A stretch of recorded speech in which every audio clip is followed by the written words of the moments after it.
Students বায়োনি নির্মলে প্রত্যেককে অভিনন্দন জানাই এবং আমরা হিউম্যান ডেভেলপমেন্টাল বায়োলজির বিভিন্ন বিষয় নিয়ে আলোচনা করছিলাম। ডেভেলপমেন্টাল বায়োলজি সিরিজের এটি হলো 8 নম্বর লেকচার ভিডিও এবং এই ভিডিওতে আমরা যে বিষয় নিয়ে আলোচনা করব সেটি হলো স্পার্ম এবং এগের স্ট্রাকচার। ওকে, অর্থাৎ আমাদের যে শুক্রাণু এবং ডিম্বাণু আছে সেই শুক্রাণু এবং ডিম্বাণু স্ট্রাকচার সম্বন্ধে আলোচনা করব। তো প্রথমেই শুক্রাণু এবং ডিম্বাণু স্ট্রাকচার আলোচনা করতে গেলে প্রথমেই আমাদেরকে জানতে হবে যে হোয়াট ইজ স্পার্ম অর শুক্রাণু বা স্পার্মাটোজোয়া এবং এগ বা ডিম্বাণু বা ওভাম আমরা কাকে বলবো। অ্যাকচুয়ালি আমাদের দেহে যে সেল থাকে বা কোষ থাকে এই সেলকে আমরা দুভাগে ভাগ করতে পারি। ওকে, এক প্রকারের যে সেল সেটা হলো সোম্যাটিক সেল বা দেহকোষ অর সোম্যাটিক সেল এবং আর এক প্রকারের যে সেল সেটা হলো গ্যামেট, রাইট। সো গ্যামেট বা তাকে আমরা জার্ম সেল বলবো। এবং মানুষের ক্ষেত্রে যেহেতু আমরা আলোচনা করছি, তো মানুষের ক্ষেত্রে সোম্যাটিক সেলে ক্রোমোজোম সংখ্যা সবসময় থাকে ডিপ্লয়েড, কিন্তু মানুষের ক্ষেত্রে গ্যামেটে মানুষ সহ সমস্ত ইন্ডিভিজুয়ালের ক্ষেত্রে অ্যাকচুয়ালি গ্যামেটে ক্রোমোজোম থাকে haploid, right. So what is this diploid and what is this haploid condition? Actually আমাদের দেহকোষে বা সোম্যাটিক সেলে ক্রোমোজোম থাকে 23 পেয়ার্স। ওকে, তাহলে যদি এক্ষেত্রে যদি পেয়ার্স হয় তাহলে গ্যামেটে নিশ্চয়ই ক্রোমোজোম থাকবে 23টি বা 23টি। ওকে, তাহলে অ্যাকচুয়ালি ফিমেলদের ক্ষেত্রে যে সোম্যাটিক সেল, ফিমেলদের যদি আমরা সোম্যাটিক সেল ধরি তাহলে 44টা অটোজোম থাকবে এবং এক জোড়া সেক্স ক্রোমোজোম থাকবে এবং ফিমেলদের যে সেক্স ক্রোমোজোম সেটা হলো 44A + XX। তাহলে এটা হলো ফিমেল বা স্ত্রীদের এটা হলো দেহকোষের ক্রোমোজোম বিন্যাস এবং পুরুষদের যে ক্রোমোজোম থাকবে দেহকোষে 44A + XY, রাইট। ওকে, কিন্তু এক্ষেত্রে আমরা তাহলে ধরা যাক এটা হচ্ছে ফিমেল আর এটা হলো মেল। ওকে, কিন্তু যদি আমরা গ্যামেট ধরি তাহলে ফিমেল ওভামে অ্যাকচুয়ালি ক্রোমোজোম থাকবে 22A + X। ওকে, অর্থাৎ একটি মাত্র ক্রোমোজোম থাকবে। আর মেলদের স্পার্মাটোজোয়া বা শুক্রাণুতে ক্রোমোজোম থাকবে 22A + X or 22A + Y. So this is actually the chromosomal concept of our gamete. তাহলে আমরা দেখতে পাচ্ছি যে গ্যামেট হলো সেই স্পেশালাইজড সেল বা আমাদের যে জনন কোষ হলো সেই বিশেষ কোষ যে কোষে ক্রোমোজোম হ্যাপ্লয়েড থাকে এবং ক্রোমোজোম সংখ্যা 23টি করে থাকে, রাইট। ওকে, এখন পুরুষ গ্যামেটকে আমরা বলবো শুক্রাণু এবং স্ত্রী গ্যামেটকে আমরা বলবো ডিম্বাণু। তো প্রথমেই আমরা শুক্রাণুর গঠন সম্বন্ধে আমরা প্রথমেই আলোচনা করব। তাহলে প্রথমেই আমাদের যেটা আলোচনার বিষয় সেটা হলো স্পার্মাটোজোয়া। সো স্পার্মাটোজোয়া বা স্পার্ম। ওকে, অ্যাকচুয়ালি স্পার্মাটোজোয়া বা স্পার্ম কোথায় থাকে? আমাদের যে রিপ্রোডাক্টিভ সিস্টেম সেই রিপ্রোডাক্টিভ সিস্টেমের বিভিন্ন গ্ল্যান্ডসের মধ্যে বিভিন্ন সিক্রেটারি মেটেরিয়ালস তৈরি হয় এবং সেই সিক্রেটারি মেটেরিয়ালস স্পার্মাটোজোয়ার সঙ্গে যুক্ত হয়ে যে পদার্থ দিয়ে নির্গত হয় তাকেই আমরা বলবো সিমেন। এবং সিমেনে থেকে 90% প্লাজমা, অর্থাৎ সিমেনে 90% প্লাজমা থাকবে এবং 10%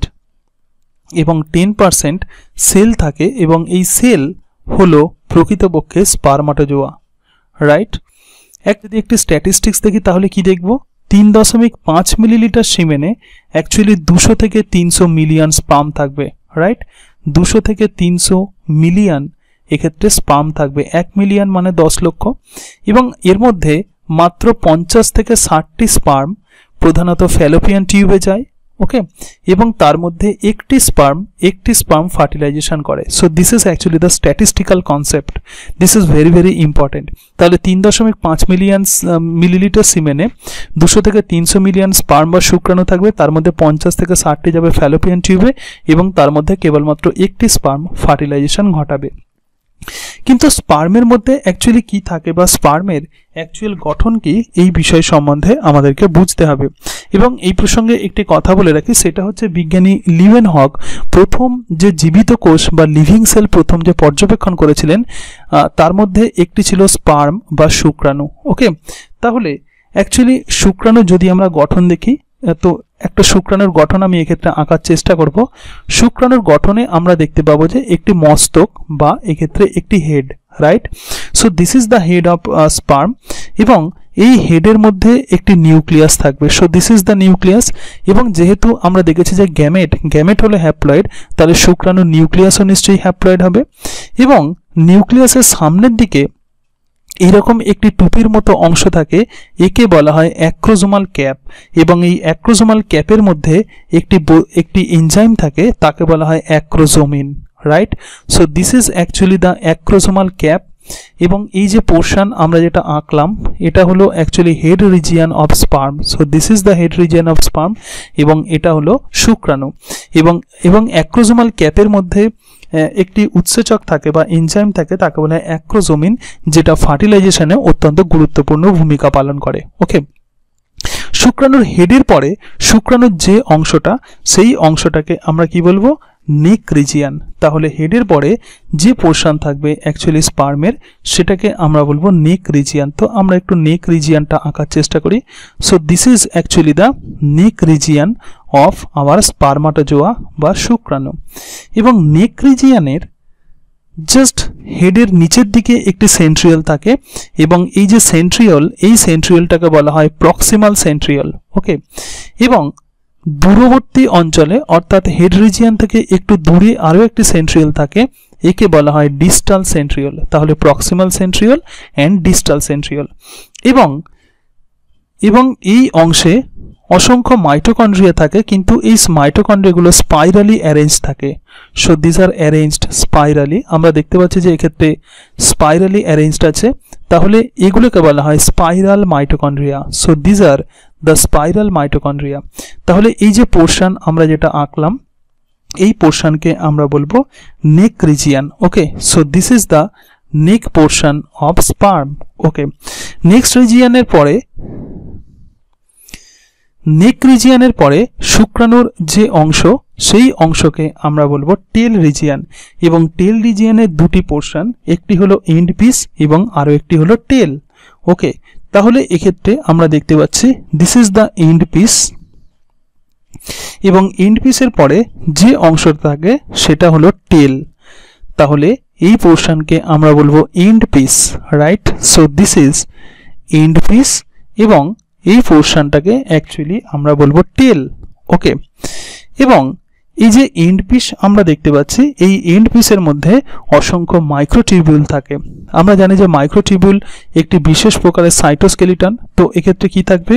মাইক্রোটিউবিউল থাকবে, এবং মাইক্রোটিউবিউল এইভাবে বিন্যস্ত থাকে। মাইক্রোটিউবিউল একটি বিশেষ প্রকারের সাইটোস্কেলিটন, এবং টেল পোর্শনেও সেটা থাকবে।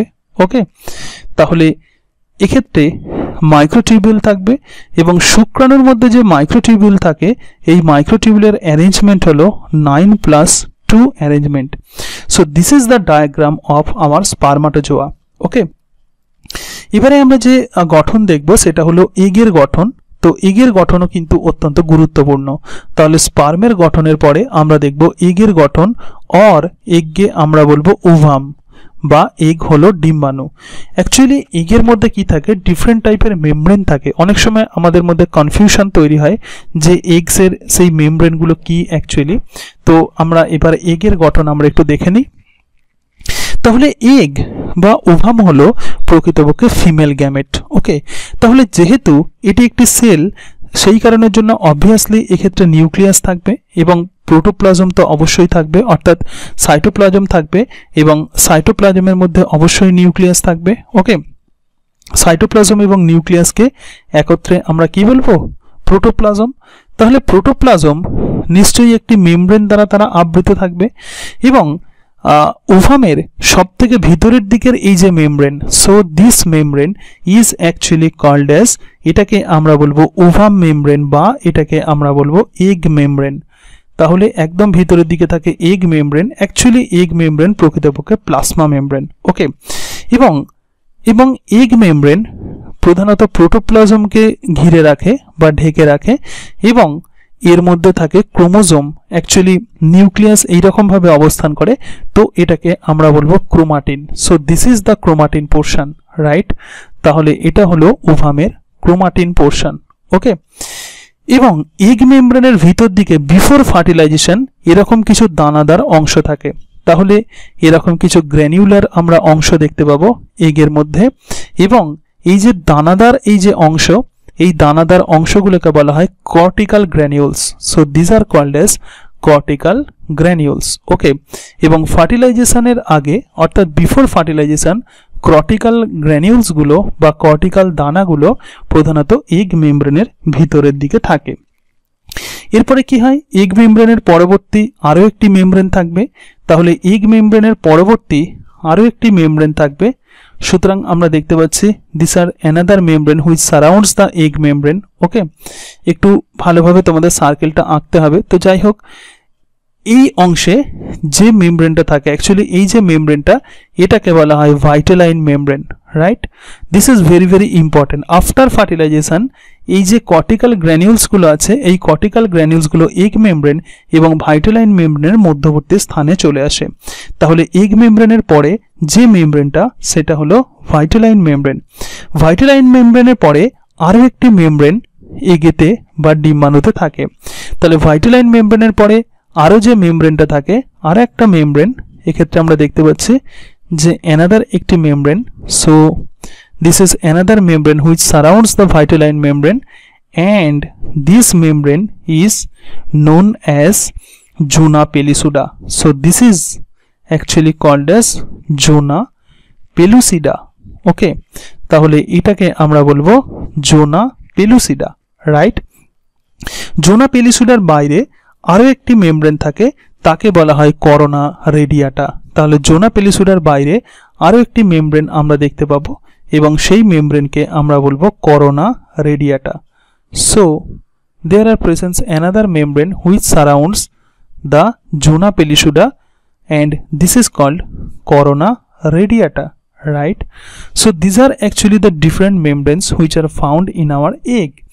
তাহলে একদম এই যে ভিতরের দিকের এই অংশ, এটাকে অনেক সময় ভাইটালাসও বলা হয়। So this is also called as vitellus. অর্থাৎ সুতরাং আমরা দেখতে পেলাম যে এগে এগ মেমব্রেন থাকবে এবং এগ মেমব্রেনের বাইরে থাকবে ভাইটালাইন মেমব্রেন, এবং ভাইটালাইন মেমব্রেনের পরে যে মেমব্রেনটা সেটা হলো zona pellucida which is responsible for ZP reaction during the time of fertilization, এবং জোনা পেলিসুডার পরবর্তী যে মেমব্রেনটা থাকবে সেটা হলো corona radiata. So this is actually the simplified diagram of egg or ovum in cases of human.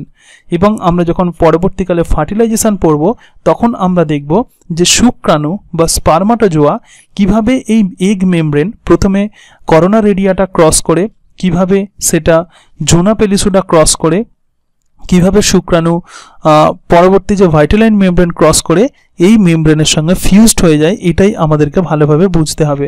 সুতরাং fertilisation বুঝতে গেলে তোমাদেরকে অবশ্যই এগের স্ট্রাকচার সম্বন্ধে ক্লিয়ার কনসেপ্ট রাখতে হবে। ওকে, তাহলে আমরা মেল এবং ফিমেল গ্যামেট অর্থাৎ শুক্রাণু এবং ডিম্বাণুর গঠন আমরা দেখে নিলাম। এই প্রসঙ্গে আরও একটা বিষয় বলি, সেটা হলো এই যে এগ যেটা তৈরি হচ্ছে বা ওভাম যেটা তৈরি হচ্ছে, অ্যাকচুয়ালি ফিমেলদের ডিম্বাশয়ের মধ্যে অসংখ্য ইম্যাচিউরড ফলিকল থাকে। Okay, so there are presence many immatured follicle in the ovary of female, এবং এর মধ্যে প্রত্যেক মেনস্ট্রুয়াল সাইকেলে প্রধানত একটি করে ফলিকল ম্যাচিউরড হয় এবং এই ফলিকলকে বলা হয় গ্রাফিয়ান ফলিকল। ওকে, এবং এই গ্রাফিয়ান ফলিকলের মধ্যেই কিন্তু অ্যাকচুয়ালি ওভাম থাকে, এবং মেনস্ট্রুয়াল সাইকেলের 14তম দিনে, আমি আগে মেনস্ট্রুয়াল সাইকেল সম্বন্ধে আলোচনা করেছি, 14তম দিনে এই ডিম্বাণু বাইরে বেরিয়ে আসে, and this is called as ovulation, right? So এটাকে আমরা বলবো ওভিউলেশন। এবং এই ডিম্বাণু এবার ফ্যালোপিয়ান টিউব এর মধ্যে তারা ওয়েট করে শুক্রাণুর জন্য, এবং শুক্রাণুর সঙ্গে এই একটি ডিম্বাণু সাধারণত ফার্টিলাইজেশন পদ্ধতিতে অংশ নেয়, right? So this is actually the main functions of our ovum. এবং ফার্টিলাইজেশনের ফলে জাইগোট তৈরি হয়, এবং সেই এককোষী জাইগোট থেকে, অর্থাৎ ফার্টিলাইজেশনের ফলে যে জাইগোট তৈরি হয়, যেহেতু শুক্রাণু এবং ডিম্বাণু পরস্পরের সঙ্গে মিলিত হয় এবং ডিম্বাণু হ্যাপ্লয়েড এবং শুক্রাণুও হ্যাপ্লয়েড, সেই জন্য এই দুটি হ্যাপ্লয়েড কোষ পরস্পরের সঙ্গে মিলিত হলে তারা ডিপ্লয়েড জাইগোট তৈরি করবে। এবারে এই জাইগোট থেকে বিভিন্ন প্রসিডিওরে অর্থাৎ পোস্ট ফার্টিলাইজেশন ইভেন্টসের মধ্য দিয়ে আমাদের এমব্রায়ো তৈরি হবে, রাইট? তাহলে এগুলোই হচ্ছে এগ এবং স্পার্মের এই বিষয়টাই তোমাদেরকে বুঝতে হবে। ওকে, তাহলে আশা করি তোমরা এগ এবং স্পার্মের গঠন সম্বন্ধে খুব ভালোভাবে বুঝতে পেরেছো। বিভিন্ন বইতে স্পার্মাটোজোয়ার গঠন বিভিন্ন রকম থাকতে পারে, অথবা এগসের গঠন বিভিন্ন থাকতে পারে। প্রধানত আমি সিম্পলিফাইড গঠন নিয়ে আমরা আলোচনা করলাম। ওকে, এবং এর পরের ভিডিও টিউটোরিয়ালে আমরা স্পার্মাটোজেনেসিস এবং উজেনেসিস অর্থাৎ গ্যামেটোজেনেসিস পদ্ধতি কিভাবে সম্পন্ন হয় সেই সম্বন্ধে আলোচনা করব। So thank you and that's it.